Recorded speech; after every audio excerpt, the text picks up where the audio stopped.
Sexualidad en tu propia voz.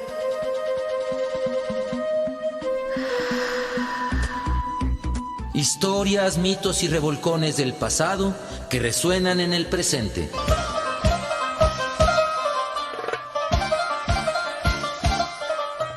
Sexualidad en tu propia voz.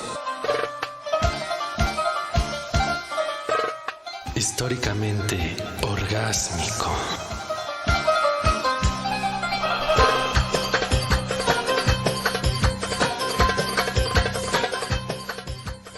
Buenas noches, estás escuchando Sexualidad en tu propia voz. Te saluda Edith Rojas en compañía a la distancia de Juan Carlos Hernández Meijueiro, psicólogo social, historiador, teólogo y especialista en sexualidad humana. ¿Cómo estás, Juan? Querida Edith, ¿cómo te va? Pues aquí encerrado, se va a cumplir el año. Ya Así tenemos es. un mes y se cumple el año del confinamiento y pues muchas reflexiones que nos deja todo esto que está pasando tanto a niveles personales, una reevaluación de muchas cosas, como a nivel social. Entonces, Así bueno, es, Juan. pues esperemos que pronto la vacuna verdaderamente, ahora que ya se empezó a vacunar a personas mayores de 60, tenga un impacto, por lo pronto que se nos dejen de morir los abuelos y, en segundo lugar, que poco a poco vaya inmunizándose la población, lo que le llaman inmunidad de rebaño. ¿No te parece, querida? Así es, Juan, pero también hay que invitar a las personas que nos están escuchando y sobre todo quienes son personas adultas de 60 años, que por favor se informen de la vacuna y no caigan en esos prejuicios de hagámoslo por salud y hijos, hijas que tengan a cargo a sus ¿Sabes papás. qué? Yo creo que era el mismo miedo que había en las primeras vacunas en el siglo XX, cuando empezó contra la tuberculosis, contra el Claro. sarampión, pues porque hay efectos, sí. Yo me acuerdo cuando a mí me vacunaron, me duró una ronchota, yo creo que un año, ajá, no me acuerdo cuál fue la vacuna y ahora tengo una cicatriz enorme. O sea, sí hay, pero estamos vivos gracias a las vacunas. O sea, Así no es. tenemos polio ni tú ni yo, afortunadamente, ¿no? O sea, hay muchas enfermedades que la humanidad, como el sarampión, ha logrado casi erradicar, porque ha habido brotes, gracias a estos antivacunistas que dicen que, como bien lo dices, querida Edith, no hay que ponerse la vacuna. No, no, no, no, no, no. Yo estoy ilusionado, estoy agradecido con la ciencia de que así de rápido hay algo que puede dar un poco de esperanza y deje de morir tanta gente. Así Entonces, es. bueno, pues aquí estamos, querida Edith, y hoy vamos a hablar de la historia de la educación sexual en los libros de texto en México. Ustedes no están para saberlo, ni nosotros para contárselo, pero no sé si en otros países ha sucedido. Para que haya contenidos de lo que llamamos educación sexual en los libros de texto de educación básica en nuestro país, ha tenido que haber una lucha. Y Como en vamos todo. a platicarla, todo pues, lo que recordemos de todos estos sucesos que han pasado en nuestro país, para que hoy los y las niños y niñas en nuestro país puedan acceder a información científica, sin prejuicios, desde unos valores laicos, a educación sexual cuando están en la escuela. Y para eso, como siempre, nos vestimos de manteles largos aquí en Sexualidad en tu propia voz y nos va a acompañar, ¿quién? En esta ocasión, por primera vez en este programa, Salvador Camacho Sandoval. Él es licenciado en Educación, maestro en Investigación Educativa y doctor en Historia de América Latina por la Universidad de Illinois en Chicago. Ha colaborado en la Universidad de Barcelona y la Universidad Autónoma de Madrid, España, y durante 9 años trabajó en la administración pública en proyectos de educación, cultura y ciencia. Es autor de varios libros, entre ellos Controversia educativa entre la ideología y la fe, Historias latinoamericanas, reflexiones desde la otra América, La modernización educativa en México, Educación y alternancia política, Bugambilias, 100 años de cultura y arte en Aguascalientes, La luz y el caracol, La universidad, un espacio de estudio, lucha y placer, La temible sexualidad, las reformas educativas en México y libros en debate. Y recientemente se publicó Libros sí, también rock, bayonetas no, Rebeldía política, contracultura y guerrilla 1965-1975. Actualmente es profesor de la Universidad Autónoma de Aguascalientes y trabaja el tema de investigación, intelectuales y profesionistas en la construcción revolucionaria del hombre nuevo en México y Cuba. Bienvenido, doctor. Pues muchas gracias, Edith, muchas gracias, Juan Carlos, por esta invitación. Ciertamente es un tema polémico que ha costado mucho. Ha costado mucho. Ahorita nos vas a explicar por qué. Vamos a ir a un corte y regresamos a que nos platiques por qué este tema y no biología y no la física y no la química tuvieron controversia. Creo intuirlo, pero tú nos lo vas a explicar. Muy bien, claro que sí. Trataré hasta donde entiendo. Eso es lo que necesitamos que nos platicas, porque con todo lo que oí que sabes y que has hecho, lo que entiendes, eso, nada más. Estamos aquí en Sexualidad en tu propia voz. Volvemos. ¿Sabías que La educación sexual en México se incluyó en los programas de educación básica desde 1974?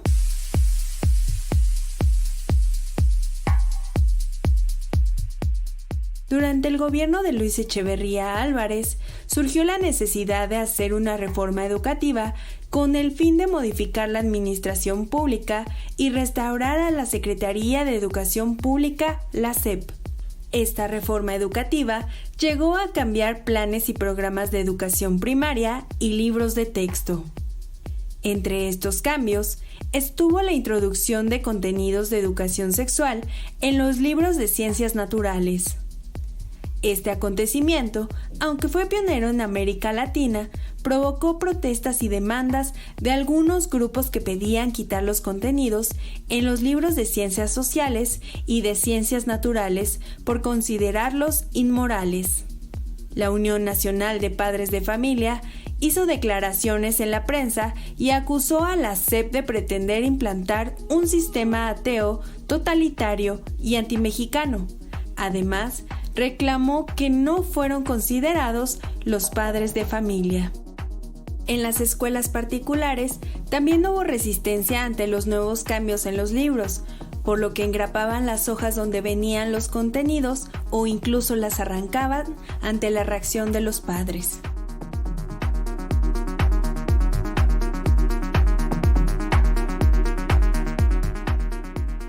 Del texto, educación sexual, libros de texto y oposición conservadora del Congreso Nacional de Investigación Educativa.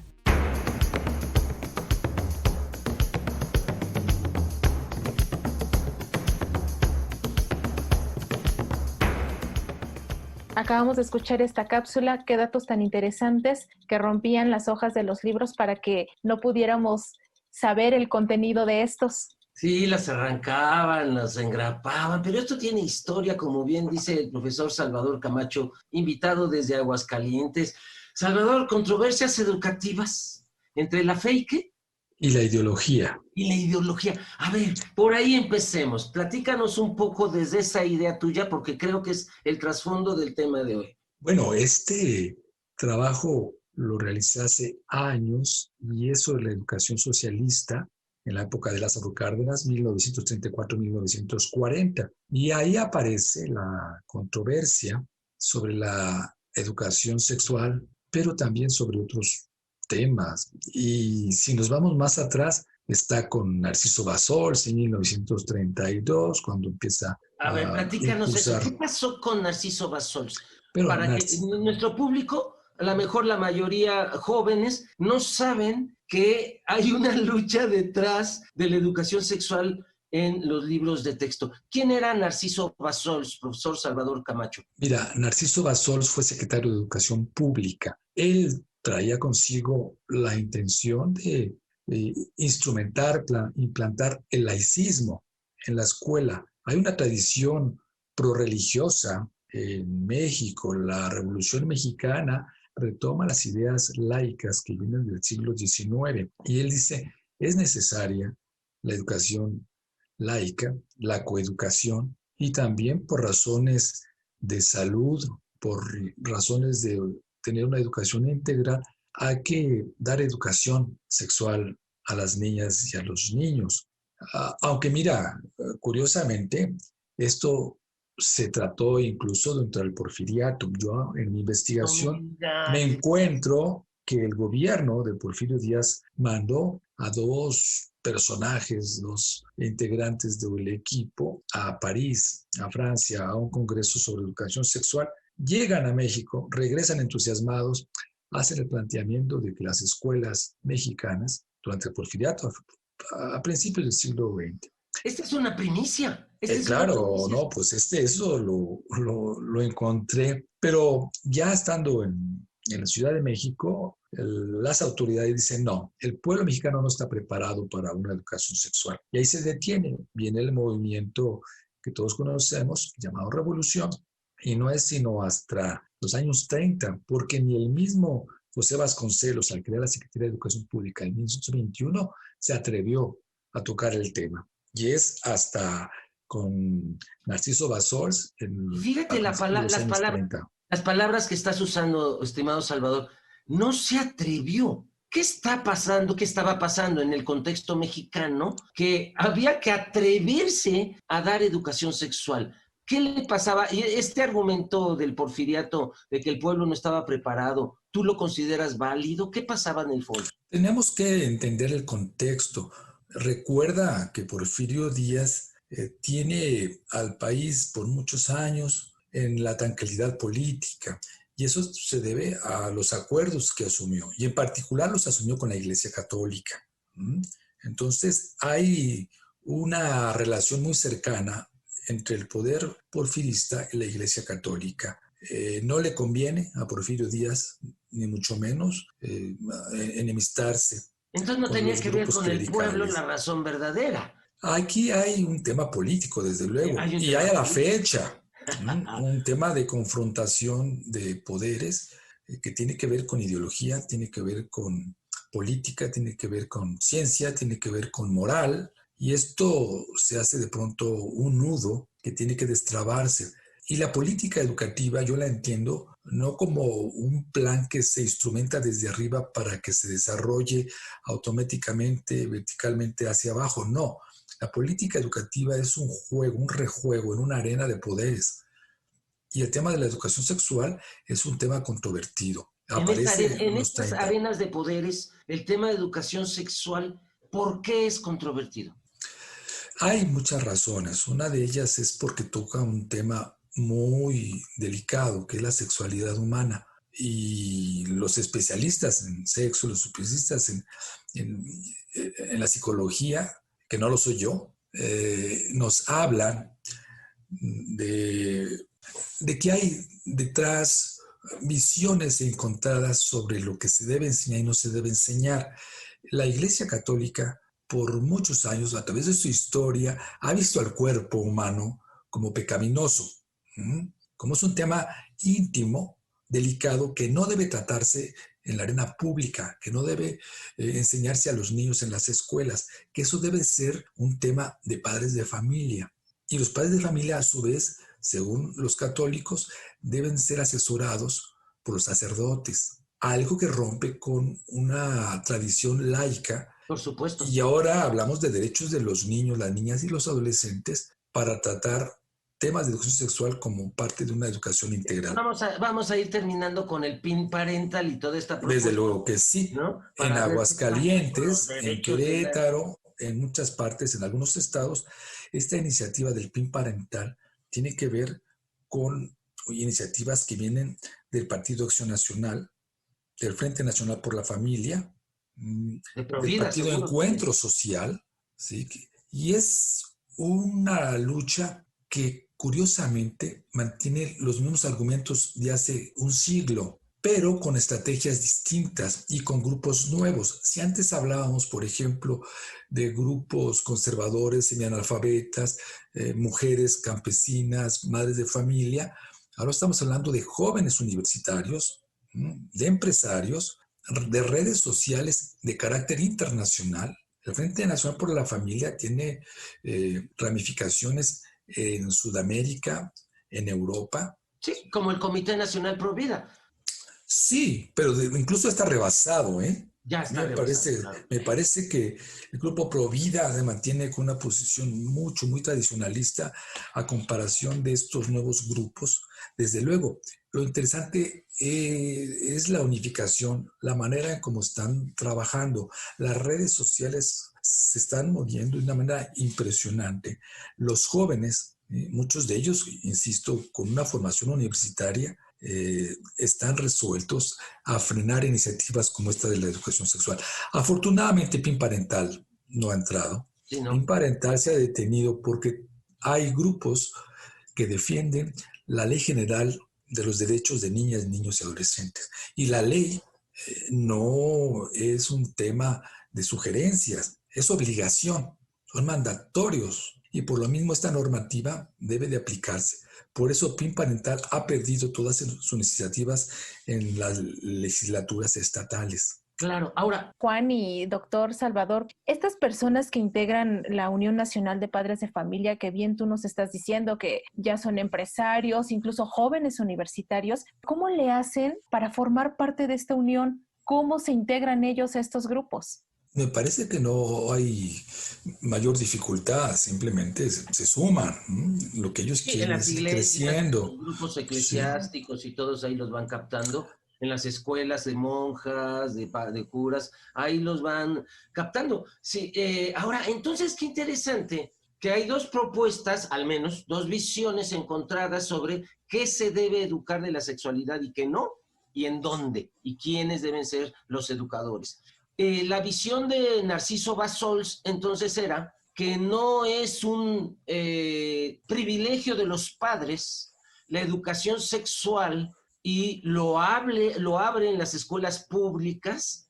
¿Y qué fue el desenlace? ¿Qué pasó? Bueno, Narciso Bassols tiene problemas con estos grupos conservadores, también lo tiene con padres de familia, por otros asuntos, y con maestros, y lo quitan de la secretaría. Tiene que renunciar. Viene la escuela socialista con Lázaro Cárdenas de 1984 y 1940, aparece otra vez el tema de la sexualidad, pero le gana el término socialista. Yo investigué con un grupo de colegas, investigadores del Departamento de Investigaciones Educativas del CINVESTAB, del IPN, e hicimos un trabajo para analizar la experiencia de la escuela socialista en México. Hay ya varios libros, uno de ellos coordinado por Mary Kay Ford y Susana Quintanilla.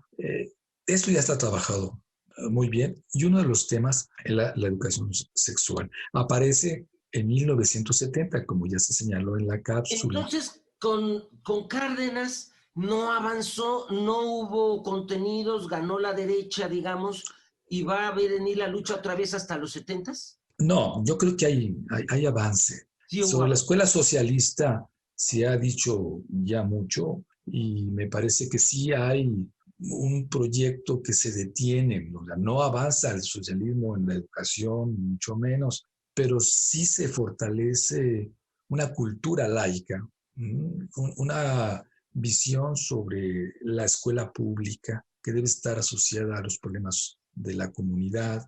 Y esta tendencia, si bien fue golpeada luego, predomina. Es tan fuerte esta tendencia laica que se ha mantenido aún con la presencia del Partido Accional en la presidencia de la República. Claro. El artículo 3º constitucional ha sido tan fuerte y ha mantenido su laicismo que ha impedido que grupos de derecha y de ultraderecha concreten sus planteamientos. Por supuesto. Y sobre educación sexual, ha habido un movimiento ahora que yo creo, me corrige si estoy mal, no existía antes, que es el de las organizaciones de la sociedad civil. Como decía Carlos Monsiváis, crónicas de una sociedad que se organiza. Es decir, ahora yo mismo vengo de organizaciones de educación sexual, de derechos de la diversidad sexual, de derechos del feminismo, de las mujeres, que ya usamos la educación sexual como metodología de acercamiento a la comunidad. Por ejemplo, en la prevención del SIDA, la manera como nos acercamos ahora fue a través de la educación sexual. ¿Cómo es? Mencionaste los 70s. Vamos a ir a un corte y regresando, ¿qué tal si nos platicas a partir de los 70s qué pasó con los libros de textos y los contenidos de educación sexual? Estamos en Sexualidad en tu propia voz. Volvemos.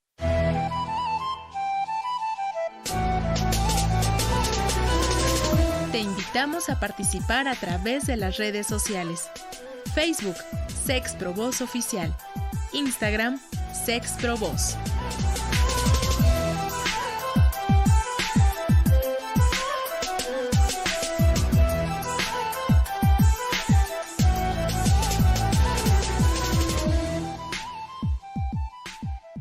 Acabamos de escuchar el contacto de las redes sociales del programa. Les invitamos a que nos hagan llegar sus comentarios. Antes de seguir hablando de la educación sexual en los libros de texto gratuitos, vamos a dar lectura a las opiniones que recibimos en la emisión pasada sobre el punto G. Laura Dueñas, muy buenas noches. Gabriel Martínez, saludos fraternos desde Colima. Juan Gabriel López Robledo, muy buen tema, espero escucharlos más tarde. Jorge Moreno, pregunta sobre el punto G. ¿Existe o es un mito urbano? Jorge, pues por supuesto que existe. Ya lo escuchaste tú en el programa pasado que hablamos sobre este libro de El punto G y otros descubrimientos de la sexualidad humana. Consulta nuestra página de Facebook y podrás ver cuál es el libro y dónde lo puedes encontrar.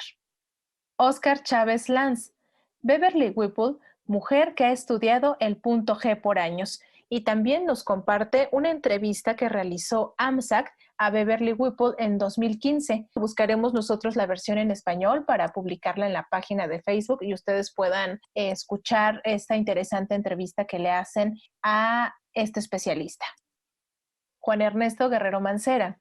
Buenas noches, equipo de Sexprovoz. Estoy de acuerdo en que somos sexos diferentes, pero es muy importante conocer lo más posible del cuerpo de tu pareja, por placer de ambas personas y por enfermedad de ambas personas también. Gracias por lo que nos brindan. Por salud y bienestar mundial, debemos cuidarnos y respetar. La audiencia de la Radio Cultural de México y del mundo requerimos se otorgue mayor presupuesto a radioeducación, el cual es justo, necesario y digno para todo su personal, por ende para su audiencia nacional y mundial. Hilda Ariadna. La escritora Diana J. Torres, en su estupendo libro Coño Potens, Manual sobre su poder, su próstata y sus fluidos, aborda de manera profunda el tema de la eyaculación femenina.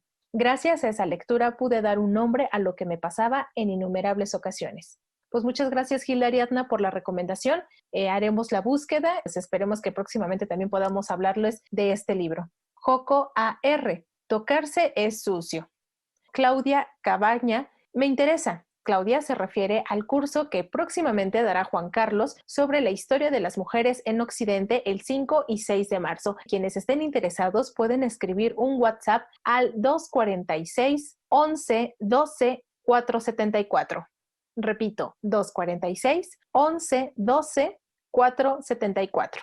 Y a través del WhatsApp de cabina nos manda un mensaje Ángela Hernández y nos dice: buenas noches, felicidades por su programa. Lo he recomendado mucho. Soy una mujer de 74 años y he aprendido demasiado. Felicidades y bendiciones para todos. Les agradecemos como cada jueves que se mantengan en comunicación con nosotros. Saben que pueden hacerlo a través de la página de Facebook @sexprovozoficial y también a través del WhatsApp de cabina 55 12 33 29 15.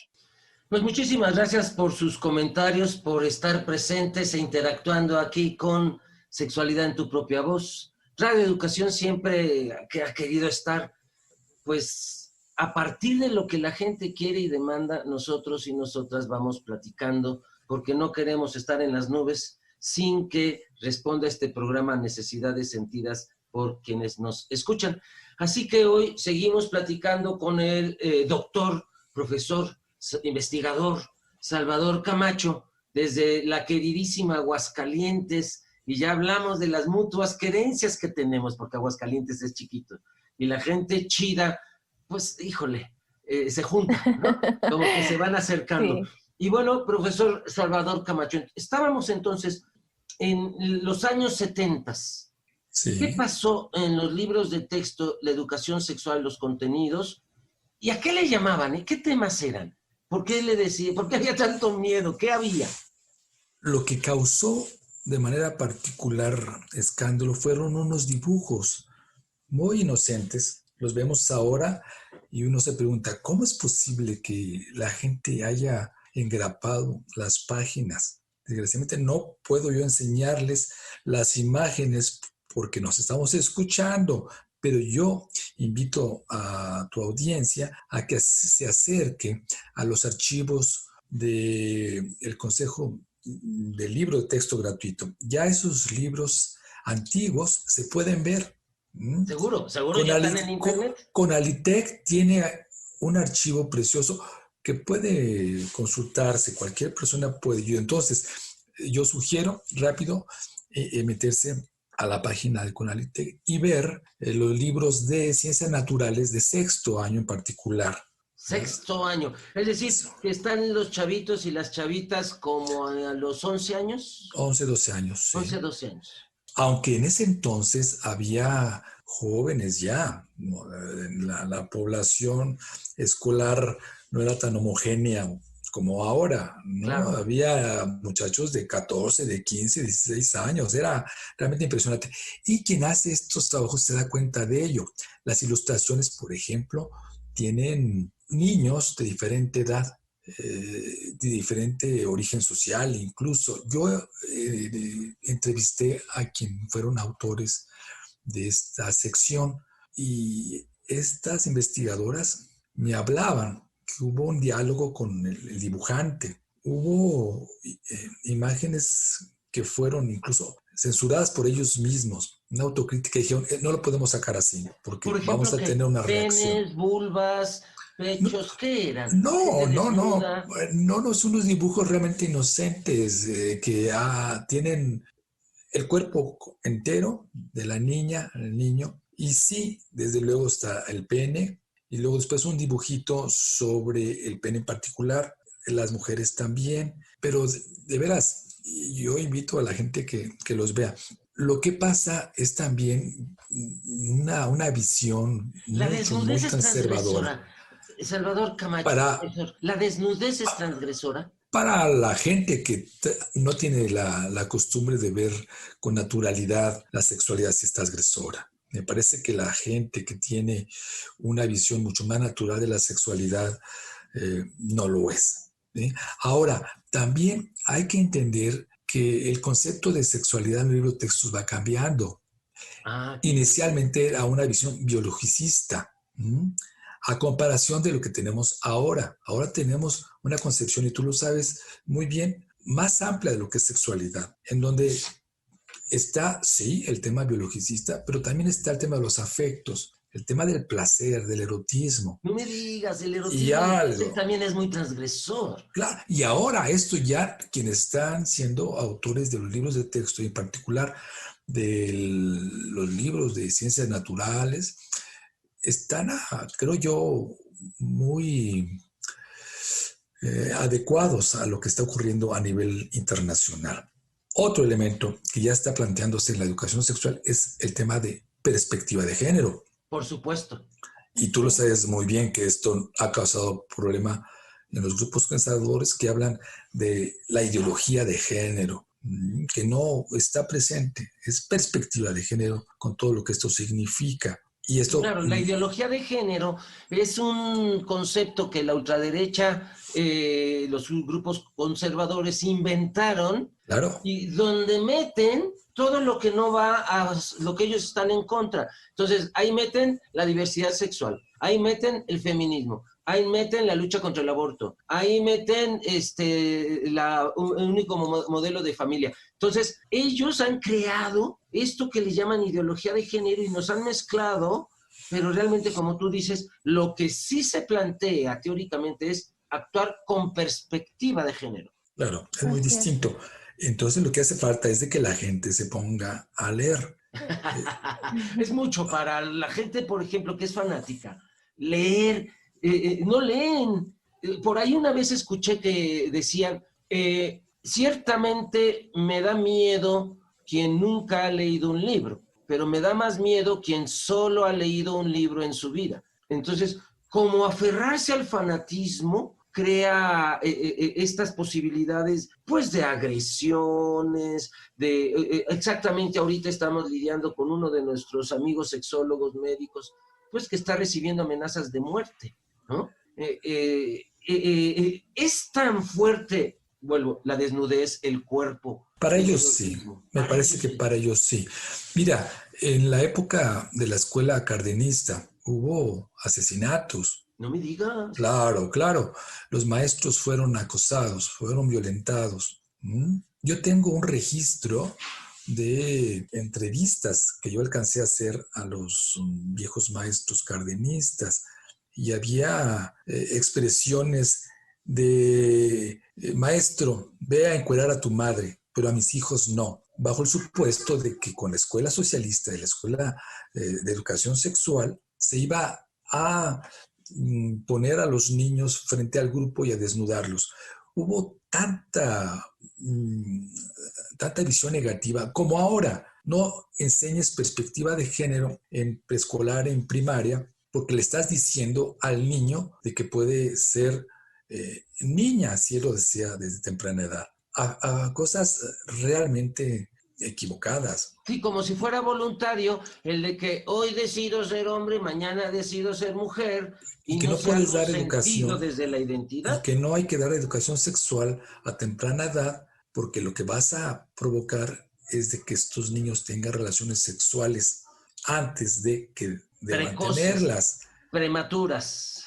Sí, y lo que no están viendo es que la acción sexual es muy importante porque va a prevenir el abuso sexual. Por supuesto. ¿No? Vamos a hacer un corte, querido profesor. Claro. Salvador Camacho desde Aguascalientes nos está haciendo favor de tomar esta entrevista y pues me haces recordar lo que una vez un maestro cubano me decía. Le preguntaron que a qué edad hay que permitir que los niños tengan actividad sexual, los jóvenes tengan actividad sexual. Y dijo, permitir, y se rió, y dijo, las bocas mascan cuando ya tienen muelas. Estamos aquí en Sexualidad en tu propia voz. Volvemos.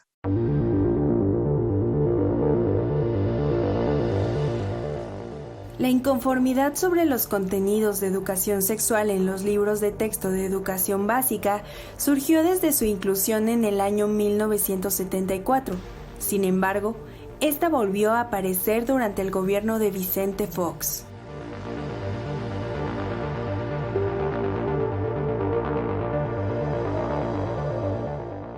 En el año 2000 ganó las elecciones federales el partido Acción Nacional y llegó a la presidencia de la República Vicente Fox Quesada, un hombre conservador que impuso su sello en materia educativa y también dio continuidad a proyectos anteriores. Apoyó la repartición de libros de texto gratuitos en secundaria que el gobierno pagó a la iniciativa privada con el respaldo y asesoría de la SEP. Los libros eran elegidos por directores y maestros de un menú de propuestas validadas oficialmente.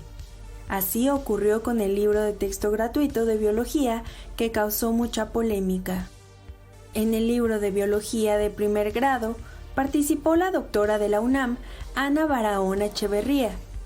Ella, junto con otros especialistas, fue contratada por la editorial Castillo para elaborar el libro. En aquel libro, se miraba la sexualidad no solo desde la perspectiva científica, sino también desde su relación con la literatura, la historia, la psicología y la ética. Los temas del placer, el abuso sexual, el respeto a la diversidad sexual, entre otros, eran puestos como contenidos relevantes. En cuanto al tema de las relaciones sexuales, se especificaba que tener sexo no consistía solamente en la penetración del pene en la vagina, sino que consideraban también relaciones sexuales la introducción del pene en el ano y en la boca. Esto causó revuelo, y finalmente la editorial prefirió cambiar los contenidos polémicos para que el libro fuera aceptado.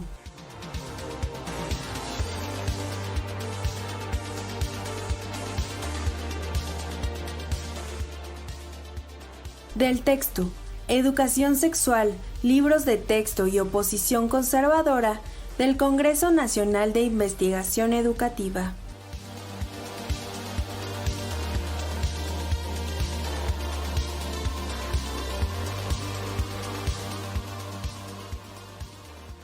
Acabamos de escuchar este polémico libro de biología que sí se repartió el libro y que siempre no, porque causó un revuelo en padres de familia. No, pues no hay que hablar de la realidad, ¿verdad, profesor Salvador Camacho? Hay temas que no se permitían ponerlos en público. Sí, esta cápsula recoge muy atinadamente el trabajo que yo hice para un capítulo del libro que trata el caso de Vicente Fox. Y como bien se señala, fue una visión que recoge el conservadurismo del Partido Acción Nacional y todo el grupo que lo apoyó, pero al mismo tiempo se ve obligado a respetar el artículo 3. Y esta visión científica que ya traen consigo los libros de texto con una raíz laica. Lo que pasa es de que se presentan varios acontecimientos. Por un lado, el gobierno federal está obligado a dar gratuitamente los libros de secundaria. Antes eran primaria, pero los responsables no son ya las autoridades de la SEP, Qualitec, no, son particulares, siempre y cuando lleven a cabo los programas y planes de estudio. Como que se privatizó la repartición de libros de texto gratuitos. En cuanto a la venta, sí. Sí, okay. O sea, el Estado les compró a los particulares y los particulares compitieron y las escuelas decidían a qué editorial comprarlo. Y la editorial Castillo hizo un buen trabajo con una extraordinaria científica de la UNAM, Ana Barahona, pero cuando en los primeros trabajos de sondeo se dieron cuenta de que ese contenido particular de la editorial Castillo no gustaba, cambiaron, porque el negocio es negocio. La idea era quitar eso, pero sin eliminar el contenido, porque si no la SEP lo prohibiría. Si la editorial Castillo no toca el tema, la SEP dice no va, no lo saca. Entonces, ¿qué es lo que plantea? Yo estuve en la UNAM, fui a entrevistarla y ella me dice, pues tuve que regresar, tuve que retroceder en algunos aspectos, siempre basado, se vio entre la espada y la pared. Por un lado, la propuesta libre hasta cierto punto que le permitía a la SEP avanzar en temas de perspectiva de género, por ejemplo, de placer, que estaba presente en los planes de estudio, y por otro lado, la negociación que la editorial Castillo tiene que hacer con las escuelas secundarias para que los directores de las escuelas opten por la editorial Castillo. Es un juego de mercado ahí muy interesante. Bueno, pero el tema es el avance, porque se mete literatura, se mete psicología y ética en el tema de la educación sexual. ¿Se hace más integral una educación sexual? Me parece que sí, me parece que sí. A eso iba. A mí me parece que la SEP ha tenido el acierto de involucrarse en esta dinámica internacional a favor de una educación sexual integral. Y no solamente verlo como un tema biologicista como se veía en décadas atrás. El tema del placer, el tema de la responsabilidad, sí, a la sexualidad, pero eso tiene dificultades. Doctor, el tema sí, dime. Aquí sí, la pregunta del millón. Entonces, ¿hay inconformidad y resistencia por parte de los grupos opositores y sobre todo conservadores para implementar esta educación sexual integral? ¿Por qué hay esa inconformidad? Yo todavía, ahora que estoy presentando mi libro en diferentes partes, estuve en Hidalgo, vía El libro se llama, para que nuestro auditorio lo... ya. Sí, es La temible sexualidad, reformas educativas en México y libros de texto en debate. La temible sexualidad del doctor Salvador Camacho. ¿Así aparece tu nombre, doctor? Sí. ¿Y editorial? Es la Universidad Autónoma de Aguascalientes. Entonces, de la Universidad Autónoma de Aguascalientes, busquen La temible sexualidad del doctor Salvador Camacho. Reformas educativas en México y libros de texto en debate. Y inicio esta historia desde principios del siglo XX hasta principios del siglo XXI. Ya no toco el tema controvertido del PIN parental, que y tampoco la controversia que se da sobre educación y matrimonio homosexual en la época de Enrique Peña Nieto. También hay un tema que ya no llegó hasta Vicente Fox, porque ahí aparece una especie de estira y afloja. El PAN presiona. Hay estados, también es importante. Claro, es regionalizado, ¿verdad? Claro, esto permite, hay una especie de descentralización y en lugares como Guanajuato, como Aguascalientes, los grupos opositores conservadores son muy fuertes. Y no obstante que el artículo 3 te hable de laicismo, de que las autoridades educativas no permitan la entrada a grupos clericales, por clericales, lo hacen. Claro. Y esto, desde luego, atenta contra una historia importante de lucha a favor del laicismo. Parece que hay retroceso, la historia no avanza de menos a más. Hay planteamientos que uno realmente extraña.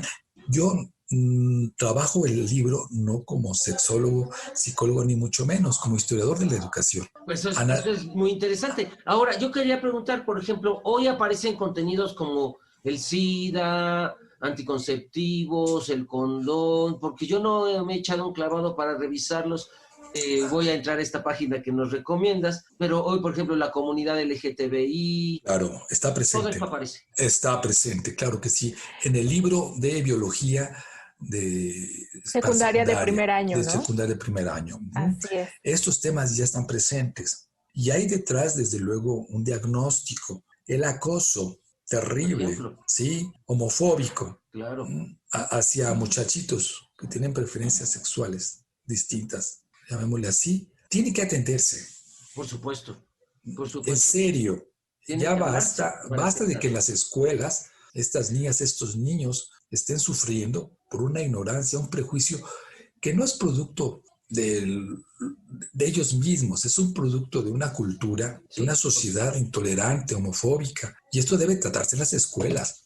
El tema del tocamiento a niñas, a niños, debe tratarse, y eso es educación sexual, claro que sí. Doctor Salvador y Juan, sí. Estamos hablando de un siglo de historia de educación sexual, y ahorita lo acabamos de mencionar, que el libro de biología de secundaria de primer grado los está incluyendo apenas estos temas. Tengo entendido que este libro salió en el ciclo escolar 2018-2019. A nada, o sea, ayer casi prácticamente, y a nivel secundaria. ¿Qué pasa a nivel preescolar y a nivel primaria? Hablo como una mamá de un niño de 4 años. Ahora, claro que sí debe haber una responsabilidad de los padres de familia, pero no únicamente. Al Estado mexicano le toca ofrecer una educación integral. Si hay un acompañamiento, un acuerdo con padres de familia, con organizaciones de la sociedad civil, pues mucho mejor.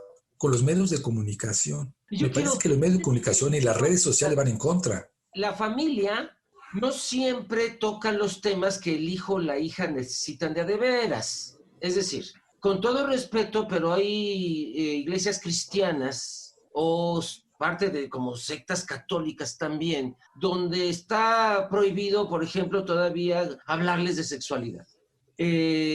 Los testigos de Jehová, por ejemplo, ¿no? Que los mormones hacen juicios. Si uno de los fieles de su comunidad es gay, les hacen un juicio, los expulsan. Ajá. Y no puede su familia volverles a ver. Entonces, y yo digo, o sea, todavía estamos en momentos donde, como dice Edith, apenas tal vez son los libros, pues esperemos 20 años a que la cosa mejore. Mira, Juan Carlos, que al interior de estos grupos religiosos se dan contradicciones terribles, porque al interior de estos grupos tenemos el abuso sexual a niños. Algo pasa allá adentro. Ahora, no quiero generalizar, no quiero decir que la Iglesia Católica y todos los sacerdotes, no, pero es una institución, según mi punto de vista, atrasada, sumamente atrasada en aspectos de esta naturaleza. Y es un planteamiento filosófico, ideológico, ancestral. Me parece que la Iglesia Católica debe revisarse a fondo y no lo está haciendo en estos aspectos. Hay todavía una visión de que el cuerpo es pecaminoso, de que el cuerpo no debe tratarse. El placer, no puedes hablar de placer. Claro, no puedes hablar de gozo. La reproducción y cosas de estas, ¿no? La masturbación sigue siendo algo negativo. Y todos estos centros de conversión de la orientación sexual que verdaderamente... Afortunadamente ya se prohibió aquí en México, pero sigue existiendo. Una cosa es que lo hayan prohibido, pero bueno. Entonces hay elementos que dan miedo. Porque son muy agresivos. ¿Qué falta poner en los libros? Tú, viendo a futuro y como historiador de la educación sexual en los libros de texto en México, ¿qué se asoma que crees tú que ya debería empezar a aparecer a futuro? ¿Qué carencias empiezas a percibir? Mira, yo creo que afortunadamente estos grupos conservadores están perdiendo la batalla. Vamos hacia adelante muy lento. Y hay que ver la educación sexual de una manera mucho más integral. Que involucre a padres de familia con más educación, una apertura. La sociedad civil se mueve, tú lo has dicho hace un momento, y hay afortunadamente ya agrupaciones independientes con una formación, con cuadros muy bien formados, que están pugnando, que están ganando batallas. Ahora, hay otro elemento que incluso señalo en el libro ya en la parte última, que es el tema de los medios de comunicación y las redes sociales. Eso, qué importante. ¿Sí? Y ahí hay bastante ruido. Ayudan muchas veces, pero también perjudican. El tema del mercado sexual es amplísimo y es un gran negocio. Entonces, ahí hay que combatir con la educación sexual, pero también es clandestino. Claro. Y la sociedad, la justicia, no ha hecho lo suyo.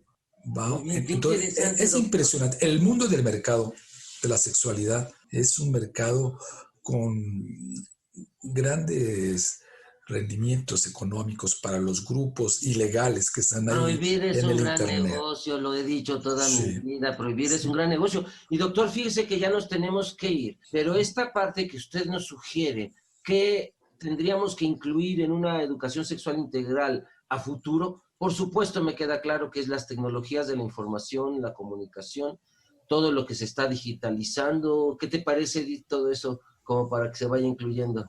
Pues estaría excelente, Juan, ya lo dijimos, estamos hablando de un siglo de historia de la educación sexual en los libros de texto gratuito y pues yo creo que es algo que nos compete tanto a los padres de familia, madres de familia y por supuesto que también al Estado.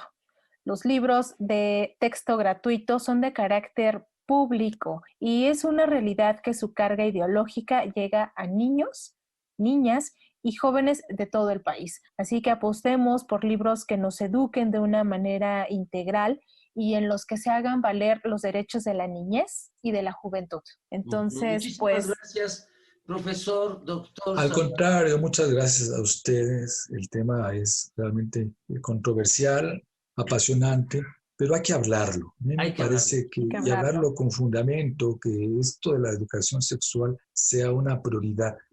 Yo creo que los niños, los jóvenes con una educación sólida, integral, responsable, pueden resolver muchos problemas en términos individuales. Las mujeres, los niños, evitar que los adultos, ¿verdad?, se involucren de una manera insana con ellos, los embarazos no deseados, etcétera. No hay que dejarlo de hablar. Y agradecemos mucho al profesor Salvador Camacho de la Universidad Autónoma de Aguascalientes. Al contrario. Saludos a la banda, por favor, porque hay muchas Claro que sí, en común. Con mucho gusto, ¿no? Y ellos sí saben de sexualidad como tú, ¿no? Sí, cómo no. Gracias, querida Edith. Nos retiramos. Gracias, Edith. Gracias, doctor. Soy Juan Carlos Hernández del Jueiro. Edith Rojas, nos escuchamos la próxima semana.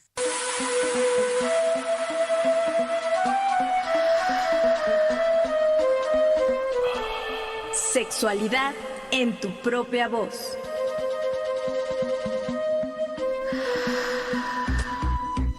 Historias, mitos y revolcones del pasado que resuenan en el presente.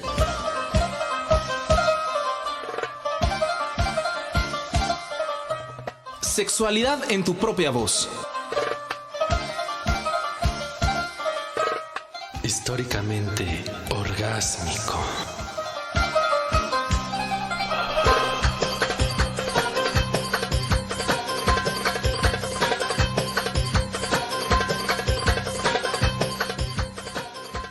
Agradecemos al público que nos sintonizó y al equipo de producción: Luis Luna, Alejandra Montes de Oca, Óscar Solís y Yermaín Mejía. Esta es una producción de Radio Educación a cargo de Graciela Ramírez.